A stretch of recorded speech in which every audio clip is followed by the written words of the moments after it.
ano syempre artista ako wala akong kumbaga na magiging dahilan para hindi tanggapin ito. Medyo controversial din yung character ko dito dahil true to life din si Abu Sabaya. So, sa mga post-post ko nga minsan sa Facebook ng character, may mga nagre-react na kaagad na syempre, yung mga kapatid na Muslim, parang pasasamain na naman daw natin.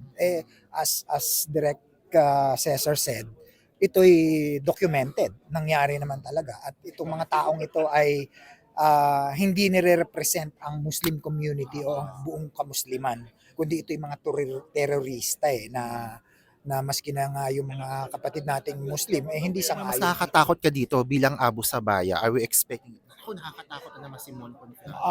Definitely kasi kailangang maramdaman ng audience yung paghihirap ni Father Ruel Gallardo kasi kung hindi kami nakakatakot with JC De Vera at ako, kami ang main head ng Abu Sayyaf na main villain At kami ang, totoo naman, sila ang nagpahirap kay Father Ruel.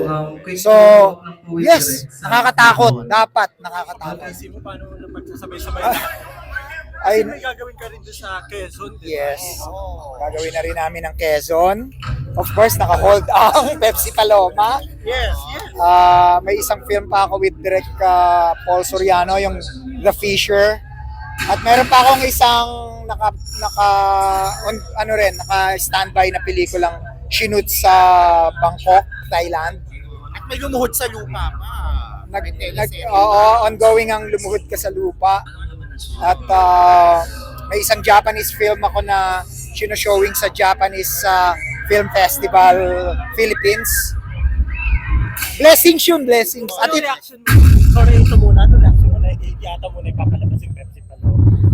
nako, ay parang hindi ako masyadong makakapag muna diyan sa, alam naman natin napaka-sensitive ngayon ng mga kumbaga status. To be honest, wala akong alam masyado. Hindi ko rin alam dahil alam naman natin na sa husgado ngayon, sabi naman ng MTRCB kung may kaso, hindi sila makakapag-review. So, ako mismo naghihintay lang din.